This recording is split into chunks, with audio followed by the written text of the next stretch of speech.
由新鴻基地產重本打造，位於西沙14鄉嘅西沙綜合發展區，其中住宅項目發展規模接近一個沙田第一城，合共提供9700個單位。第一期是 LSC 率先登場，由4座大樓組成，提供781伙。項目坐擁雙站雙線優勢，只需要10分鐘就可以直達大學站同埋烏溪沙站，分別可以轉乘東鐵線及屯馬線，貫通新界東西、九龍及港島區。未來項目亦都會設有西沙灣交通交匯處，更設有專屬嘅候車室，俾住戶輕鬆咁掌握到站時間，唔怕入曬雨淋。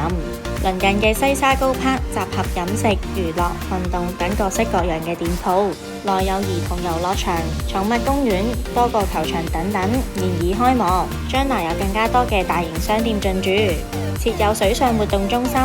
高柏 Aqua， 提供各種水上體驗活動，自成一隅，滿足該區市民嘅需求。今次就介紹完畢啦，想知最新嘅樓盤資訊就記得 follow 我哋，下次見，拜拜。